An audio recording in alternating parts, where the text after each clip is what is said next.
Well, you know that we are to discuss today the concept or theory of sovereignty. It is a very important and basic concept in political science and law. Now, the concept of sovereignty, this term in English, it has come from a Latin word, superneas, meaning thereby that is anything which is supreme is called sovereign. So, in that connection, sovereignty of the state is discussed in political science as the supreme power of the state. So, first it is necessary to know what is the nature of the supremacy, and certainly the state is not a constant concept. It varies from time to time and it varies at different historical phases. But overall, any constituted political authority is generally called the state. State in relation to the citizens and state in relation to the other states or international field. So naturally, sovereignty, when we talk of internal sovereignty, it means that the relation between the sovereign and the subject or the citizens, that is within the country and within the state. And when we talk of international aspect of sovereignty, it means that supreme power of the state vis-a-vis the similar power with other states. So in that sense, this term is generally understood in political theory.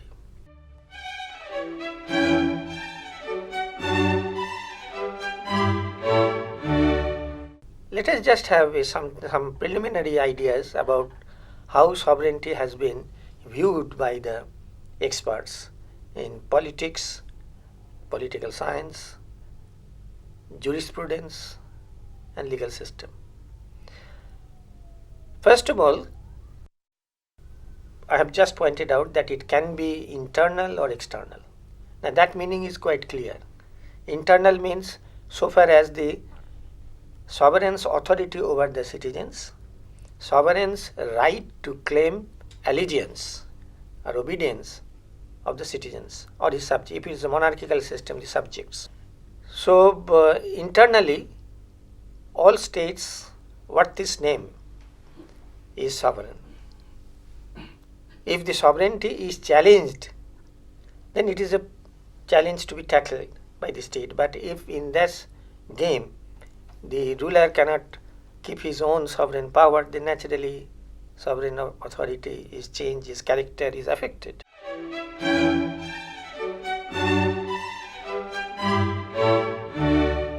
Secondly, it is sometimes viewed, but the experts have viewed it as, and that is a very significant distinction between legal sovereignty and political sovereignty.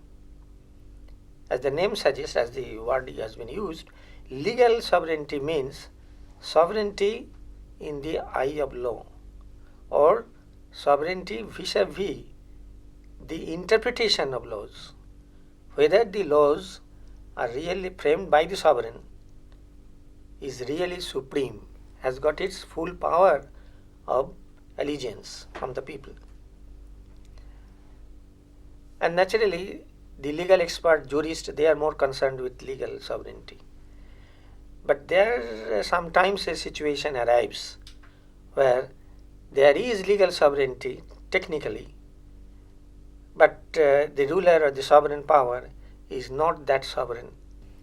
That means a situation may arise. I say all these things in order to make the distinction between legal and political. When that challenge comes, so naturally we have to given to understand that the political situation has arisen, which has made this difference. So, for example, in the context of a revolution. So when a revolution, in the midst of the revolution, nobody knows where sovereign power is, but in a very strict legal sense, till a decision is arrived at through the revolutionary process, the ruler is the ruler.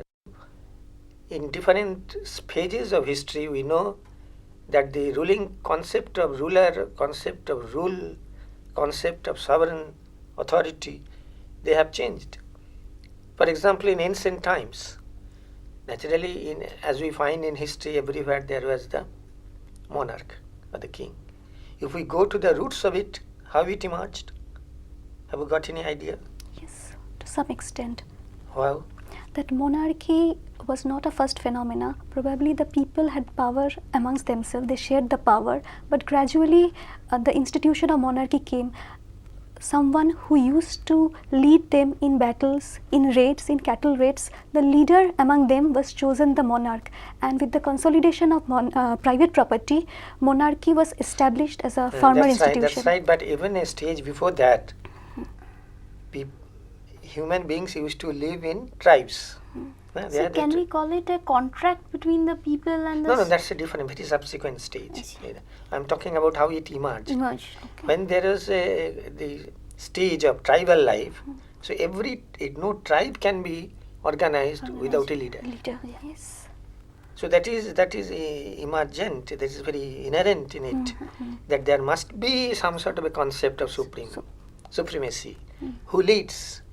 And without this, there will be chaos. So organized political life demands the concept of sovereignty.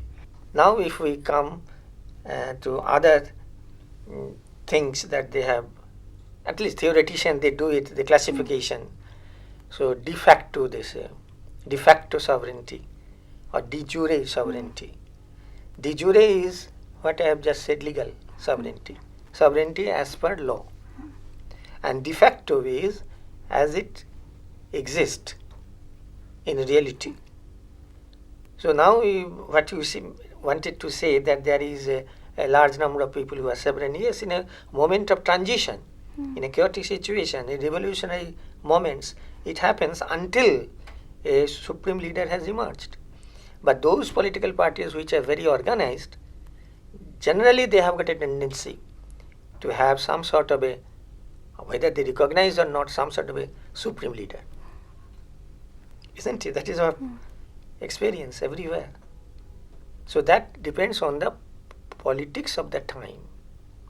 But conceptually, we are talking of concept, we are talking conceptually, there is a de jure concept and there is a de facto concept.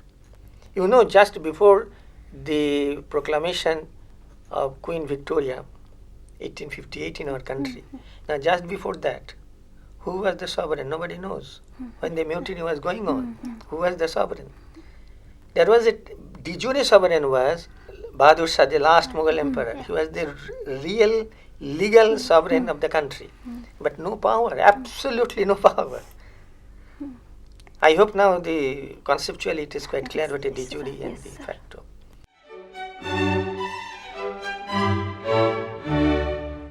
It is considered that all these origins of these concepts like state, sovereignty, etc., they have come from the Western world.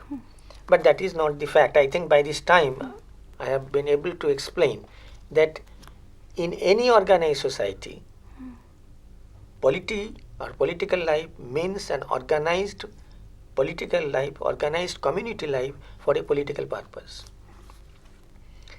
And if you say what is political, that means politics is that art which is always trying to find what is acceptable.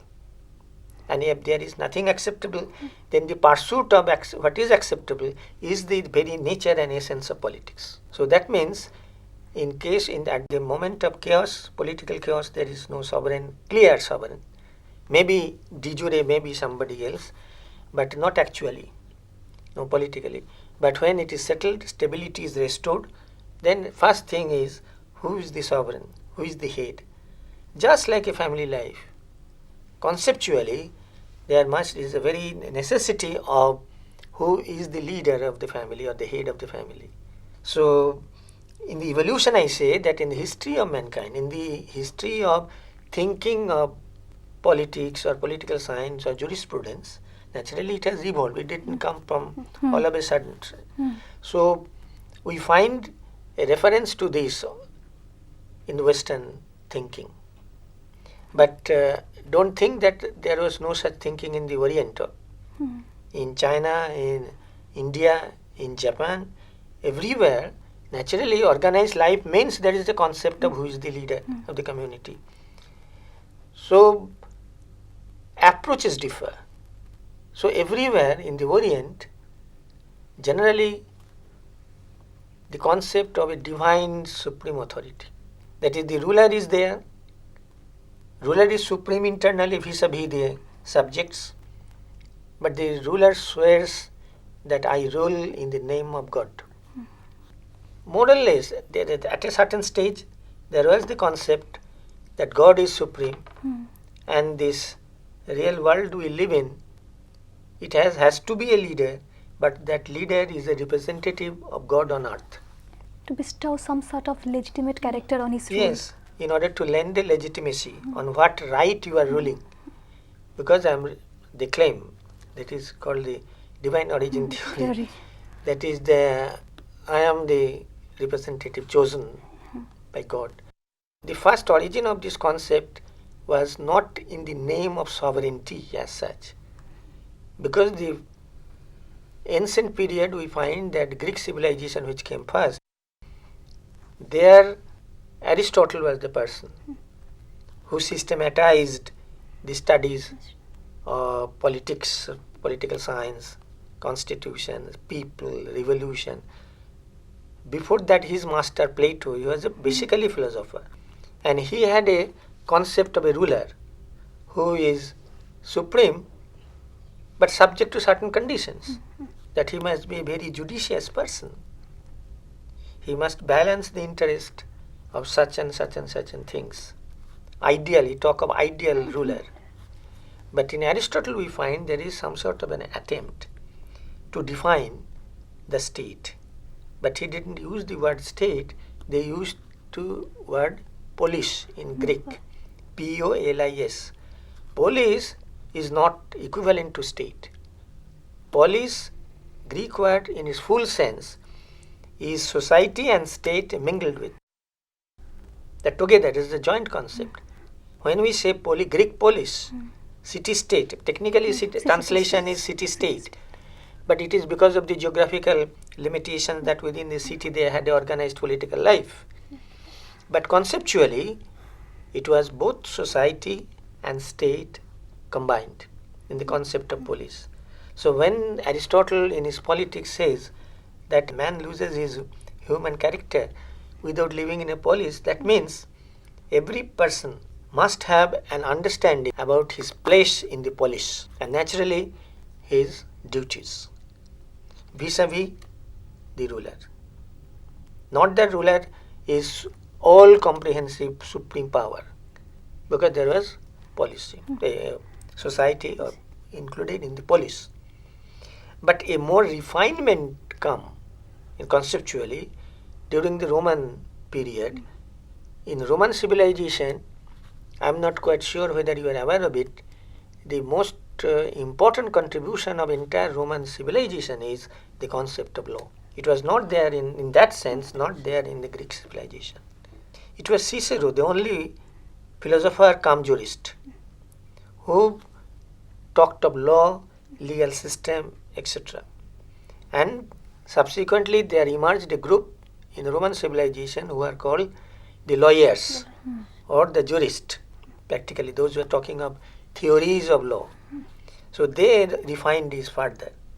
And there it was, clearly now these concepts came, legal and political. Legal sovereignty, political sovereignty. So in that sense, we get a advance in Roman time. During the Middle Age, when you come to the Middle Age, between 11th century and 13th century, there was among the church fathers, there was intense discussion on it. And they finally came to the conclusion, and the best figure of that time was St. Thomas Aquinas of 13th century. He formulated a theory of sovereignty. In this sense, he said that sovereignty, now your point that it is one or many or collective, very clearly St. Thomas Aquinas said there are two authorities. He used the word end, that is purpose. What is internal end and what is the general end? Internal means that within the community who wields the power. But similarly, since they were church fathers, they say simultaneously there is another, the other world. They say use the word eternal. That is those who are concerned with eternity. They are also authority. And in course of time, 14th, 15th century, it was elaborated and given more interpretation this way and that way by many people. But more or less, the theory of two worlds, theory of two powers, that concept emerged in connection with sovereignty's concept. So when the medieval period, for variety of reasons, a student of history, you know, for a variety of reasons, medieval period came to an end. And at the end, when it was coming to a close, we find a remarkable man in political history, political thought, Niccolo Machiavelli. But he emerged in a particular political context in Italy of his time, early 16th century. That is, small states scattered over northern Italy, and each state claims that I am the sovereign, and nobody believes the other. So an atmosphere, an environment of conspiracy, disbelief, etc. And Machiavelli was a statesman. He was the advisor to the prince. Prince means the ruler in that sense, simply. So what the ruler should do. So that is the point we have to take up in a discussion of, from theoretical angle, that Machiavelli was the champion of the concept of executive sovereign. He is not concerned with any other. How the prince can be protected, how the prince can prosper, how the prince can have more power. These were his concern, and so he said like this, that he must be fox and the lion at the same time. His celebrated statement that by cunning, for deliberations, anyway, he has to gain power and retain power by hook or crook. But that is why Machiavellism has become a phrase in English language or in everywhere. But I think that is an injustice to Machiavelli, because he wrote another book for his very famous for this, Discourses, where we find a completely different Machiavelli, where he is talking of law, he is talking of what is just, what is talking of individuality, everything. But typical Machiavelli is one who gave the theory of executive sovereign. He didn't bother, because that was not the time and that was not the political condition of legislature or people, etc. So he was concerned with that. But a few years, within 50 years of Machiavelli's time, we come across in the 16th century another great figure in France, Jean Baudin. He gave a doctrine or theory of sovereignty which is contrary to Machiavelli, legislative sovereignty, because that was the compulsion of the time. Every thinker, every philosopher, thought process emerged from the context of his time. That was the time when the French ruler was to negotiate a situation in which the old medieval traditions are going on divided loyalty, church asserting itself, church having huge property. Church was quite powerful in determining the lifestyle of the people, including marriage and succession of property, everything.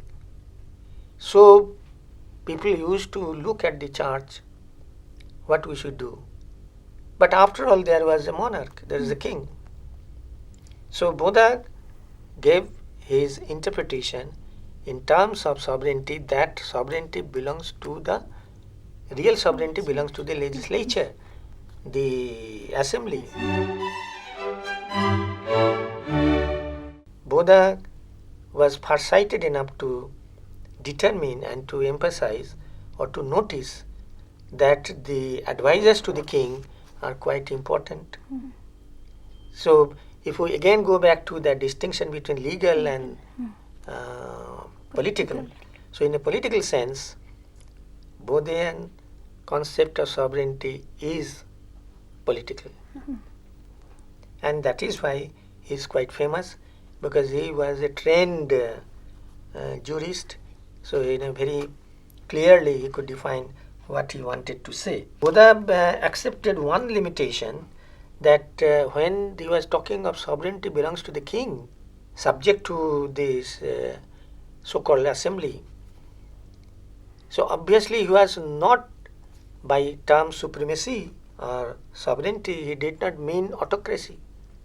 Far from it. He meant some sort of a balance. But it should be a clearly understood balance. There is no hodgepodge in Buddha's thinking. He was very clear what he wanted to say. For example, he said that a ruler's ruling or supremacy or sovereign power is limited. Secular ruler has no jurisdiction. So that is the limitation. Technically, he said the sovereign power is the sovereign throughout the kingdom. But in matters pertaining to religious life, only that part, the people will be guided by the church, religious organization. Then he said that in matter of taxation, sovereign is not sovereign. In this sense, he has to think always in terms of what is tolerable degree of taxation. Since I am sovereign, I have got the right to increase taxes, and I go on increasing taxes. He said, no, that is not the concept of a ruler. Ruler has got the basic obligation to look after the welfare of the society. Ruler does not mean autocrat. So that is a very interesting thing. And second and thirdly, Buddha says that there are other interests in society. That is very remarkable, and which was later taken up by that hint. He gave a hint, but that was developed later on by another great French sociologist and philosopher, Montesquieu. That what is society? Society is a coexistence of different interest groups. Till now we are in that tradition, because that is the nature of society. This shows that, I am coming to generality, this shows that there is always a social pressure, either visible or invisible. And the sensitive ruler must take note of it. And so when in sophisticated modern times we find that, for example, in America, Britain, the developed societies or democracies, most famous example in my mind is Swedish political system. No decision is taken without consulting the concerned interest. But at the same time, there is one Swedish king, there is a parliament, there is a cabinet, everything is there. Modern Sweden. But everybody knows the limit to up to what he goes, all authorities. After all, if it is a point of agricultural taxation, for example, then Swedish Agricultural Association has to be consulted. Without this, it won't be done. So this in a vague way, Buddha suggested it, that there are other interests in society who are also powerful in that sense. So that was the situation, and there is a famous commentator, Harnshaw, who was a very famous as an author. He said that in Buddha we find the emphasis on what the sovereign should do. He should consult this, he should be this, respect given to church, etc. What the ruler should do, that was the main focus of Buddha. In that way, nature of sovereignty in the mind of Buddha we can understand. But there are other commentators like McQuillan and Shepard who said that in Buddha, legal sovereignty's limitations that he indicated, that is most important. That I have just talked about, that there is limitations. So to understand the nature of these limitations to the sovereign power, that is the best way to understand Buddha. So in this way, this is the complexities or niceties of conceptual analysis, the which angle we see a particular problem. Well, after Bodin or Bodham, we've come to a great figure who also contributed in a very major way to the conceptualization of sovereignty, and he was Thomas Hobbes of England. Now, Thomas Hobbes, because of the situation in the mid 17th century England, there was civil war going on. Looking at the civil war, he was not a party to it. Looking at the civil war, he derived certain conclusions about the nature of the state and sovereignty. That is very important to note. That is, Hobbes took a strict legalist view. So, legalist view of sovereignty is best represented in that late medieval period by Hobbes. He analyzes it like this, that sovereign power is not circumscribed.